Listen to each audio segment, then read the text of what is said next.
یہ صدائے حریت جموں کشمیر ہے۔ کشمیر اپڈیٹ کے ساتھ ابن سلام۔ آج لاپتہ افراد کا عالمی دن منایا جا رہا ہے۔ اس موقع پر کشمیر میڈیا سروس کی طرف سے جاری ایک خصوصی رپورٹ میں کہا گیا ہے کہ غیر قانونی طور پر بھارت کے زیر قبضہ جموں کشمیر میں بھارتی فوج نے 1990 سے لے کر اب تک 8,000 سے زائد کشمیریوں کو گرفتاری کے بعد دوران حراست لاپتہ کر دیا۔ رپورٹ میں کہا گیا ہے کہ علاقے میں ہزاروں گمنام قبریں دریافت ہوئی ہیں اور انسانی حقوق کے کارکنوں کو خدشہ ہے کہ یہ قبریں دوران حراست لاپتہ کیے گئے افراد کی ہی ہو سکتی ہیں۔ دریاسنا حریت رہنماؤں زمرودہ حبیب، یاسمین راجہ، فریدہ بہنجی، شبیر احمد ڈار، محمد اقبال میر اور غلام نبی وار اور انسانی حقوق کے کارکنوں عبدالقدیر ڈار، محمد احسن اونتو اور خرم پرویز نے اپنے بیانات میں جبری طور پر لاپتہ کیے گئے افراد کے اہل خانہ کے ساتھ اظہار یکجہتی کیا۔ انہوں نے عالمی برادری سے اپیل کی ہے کہ وہ بھارتی فورسز کی طرف سے زیر حراست لاپتہ کیے گئے افراد کی بازیابی کے لیے اپنا کردار ادا کریں۔ بھارت کے غیر قانونی زیر قبضہ جموں کشمیر میں آج لوگ یوم عاشور اس عزم کی تجدید کے ساتھ منا رہے ہیں کہ وہ شہدائے کربلا کی طرح حق پر ڈٹے رہتے ہوئے بھارت کے ہندو سامراج کے خلاف وطن عزیز کی آزادی کی جدوجہد جاری رکھیں گے۔ قابضین نے اس موقع پر مکمل پابندیاں عائد کر رکھی ہیں۔ بیمنا سری نگر میں محرم کے جلوس کو منتشر کرنے کے لیے پولیس کی طرف سے آنسو گیس اور پیلٹ گنز کی فائرنگ سے 19 عزادار زخمی ہو گئے۔ قابض فوج نے 5 چوک سری نگر میں 3 نوجوانوں کو شہید کر ڈالا، جس سے جمعے کے روز سے شہید کیے گئے نوجوانوں کی تعداد بڑھ کر 10 ہو گئی ہے۔ حریت رہنماؤں اور تنظیموں نے بھارتی فوجیوں کی طرف سے علاقے میں قتل عام کی تازہ لہر کی شدید مذمت کی ہے۔ اپڈیٹ ختم ہوا۔ آج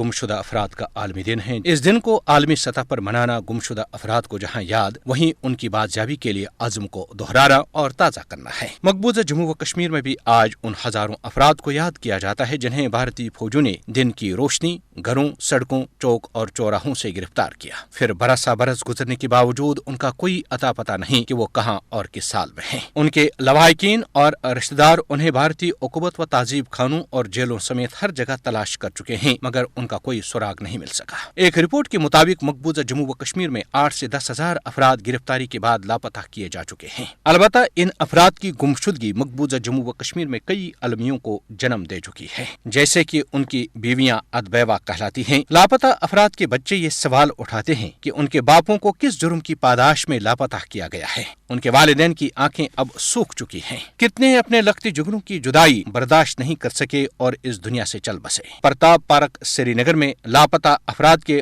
رشتہ داروں کا ہر ماہ خاموش احتجاج عالمی برادری اور انسانی حقوق کے علم برداروں کے لیے لمحہ فکریہ ہے کہ وہ ان کے پیاروں کی بازیابی کے لیے اندھے، گونگے اور بہرے بن چکے ہیں۔ اس پہلو کا سب سے بڑا المیہ مقبوضہ جموں و کشمیر کے دور دراز اور سرحدی علاقوں میں 10,000 نامعلوم قبریں اور ان میں مدفون افراد ہیں جنہیں فرضی جھڑپوں اور تعذیب خانوں میں بدترین تشدد کے مراحل سے گزار کر شہید کرنے کے بعد ان میں دفن کیا جا چکا ہے۔ مقبوضہ جموں و کشمیر میں تشدد، گرفتاری، خواتین کی آبروریزی و بے حرمتی، جائیداد و املاک اور کھیت و کھلیان کی تباہی بھارتی فوجوں کا ایک پسندیدہ مشغلہ ہے، جس کا مقصد اہل کشمیر کو ڈرا دھمکا کر بھارت کے غاصبانہ اور ناجائز قبضے کے خاتمے کے لیے تاریخ کی لازوال جدوجہد سے دستبردار کرانا ہے۔